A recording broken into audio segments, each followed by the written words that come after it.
একজন প্রবাসী হয়ে আমি অসংখ্য ধন্যবাদ দেই সরকারকে এমন একটা গুরুত্বপূর্ণ সিদ্ধান্ত নেওয়ার জন্য। প্রবাসীরা সবাই ভিডিওটা শেয়ার করবেন, হয়তো শেয়ারের মাধ্যমে আমাদের অনেক প্রবাসী তারা উপকৃত হবে। আপনি চাইলেই জাস্ট আর কয়েকদিন পর বাংলাদেশ থেকে, আপনি বিদেশে আছেন, পৃথিবীর যে রাষ্ট্রে আছেন, বাংলাদেশ সরকারের কাছ থেকে যে কোনো ব্যাংক থেকে 10 লক্ষ টাকা ঋণ আপনি নিতে পারেন। কোথায়? বিদেশে বসে, বাংলাদেশ থেকে। আর এই ঋণটা পরিশোধের জন্য এত সহজ সিস্টেম দিয়েছে, যে কোনো প্রবাসী চাইলে এটা নিতে পারে। আর আরও সবচেয়ে সুন্দর খবর হচ্ছে, এতে কোনো কিছু আপনার জামানত লাগা রাখবে না, দলিল লাগবে না, বাড়ির কোনো কাগজপত্র লাগবে না। আপনার যে আকামাটা, ভিসা পারমিটটা, এটাই হচ্ছে আপনার জামানত। অনেক প্রবাসীরা বিদেশে বসে, অনেক যাদের কাছে পয়সা টয়সা আছে, ওইখান থেকে লাভে সুদের উপরে কিন্তু বিপদে পড়লে এই টাকা পয়সা হাওলাত নিছেন। আশা করি এই টাকাটা এবার আপনাদেরকে আর নিতে হবে না। তবে এটা খেয়াল রাখেন, এই টাকা মারার কিন্তু সুযোগ নাই, জেল খাটতে হবে। সিস্টেমটা সোজা, তবে আইনটা কঠিন। এখন থেকে জামানত ছাড়াই ব্যাংক গ্রাহক সম্পর্কের ভিত্তিতে 10 লক্ষ টাকা পর্যন্ত ঋণ নিতে পারবে প্রবাসীরা। আর আজকেই কেন্দ্রীয় ব্যাংক এ ব্যাপারে একটি প্রজ্ঞাপন জারি করে আপনার ব্যাংকগুলোর ব্যবস্থাপনা পরিচালক বা এমডিদের কাছে একটা চিঠি পাঠিয়েছে।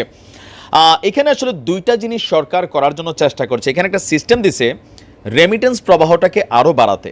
এখন আপনাকে এখান থেকে টাকা ঋণ নেওয়ার জন্য যেই জিনিসটা সবচেয়ে জরুরি, সেটা হচ্ছে হুন্ডিতে টাকা পাঠালে আপনি ঋণ পাবেন না প্রবাসী হলেও।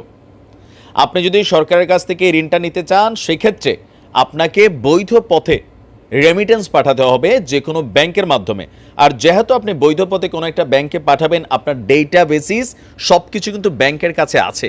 সেই ব্যাংক আপনাকে এই ঋণটা দিবে আপনার রেমিটেন্সের হিস্টোরি চেক করে। নিশ্চয়ই বুঝাইতে পারছি যে আমি হুন্ডিতে টাকা পাঠাই, আবার প্রবাসে আছি বৈধই, কিন্তু টাকার জন্য আমি আবার সরকারের কাছে সাহায্য চাইলাম, সেটা হবে না। বাংলাদেশ ব্যাংক প্রজ্ঞাপনে বলছে, আর্থিক সুবিধা সম্প্রসারণের জন্য সিদ্ধান্ত নেওয়া হয়েছে।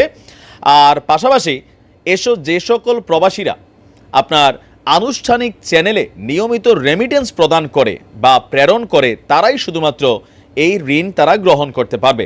ঋণের পরিমাণ হবে সর্বোচ্চ 10 লক্ষ টাকা বা তার কম। যারা ঋণ নেবেন তাদের পাঠানো রেমিটেন্স থেকে ঋণের কিস্তি পরিশোধ হবে। আপনি চাইলে মাসে মাসে, আপনি প্রতি মাসে যে টাকাটা পাঠাচ্ছেন, সেখান থেকে ওই রেমিটেন্স ঢোকার সাথে সাথে ব্যাংক আপনার সাথে যখন ডিট করবেন প্রতি মাসে কত টাকা কাটার, এখানে কিছু নিয়মাবলী আছে, শর্তাবলী আছে, ওই অনুযায়ী আপনি টাকা পাঠালে ব্যাংক অটোমেটিক সেটা কেটে রাখবে।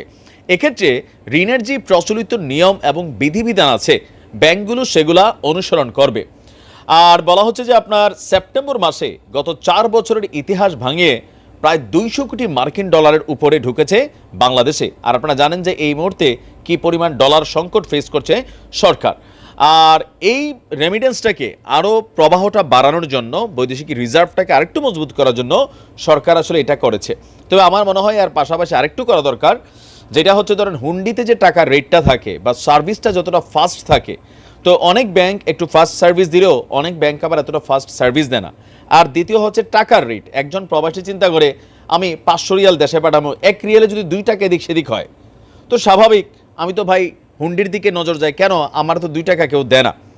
যদিও ব্যাংক 2.5% দিচ্ছে, কিন্তু হুন্ডিওয়ালারা করে কি, ব্যাংকের 2.5%-এর পরে তারা কিন্তু আরও 1-2% দেয়। তো সেই ক্ষেত্রে সরকারের উচিত যে প্রণোদনার জায়গাটা, এটারে যদি মাঝখানে আমরা আওয়ামী লীগ সরকারের সময় শুনছিলাম 5% হবে, বাট এটা কিন্তু চালু করে নাই শেখ হাসিনা সরকার। তো এই সরকার এর পাশাপাশি যদি 5% রেমিটেন্সটা ঘোষণা করে দেয়, তাহলে সবাই আমার ধারণা বৈধ পথেই টাকাটা পাঠাবে। এরপরে বৈধ পথে যখন পাঠাবে নিয়মিত একটা সময়, এরপরে চাইলে কিন্তু ঋণটাও নিতে পারে।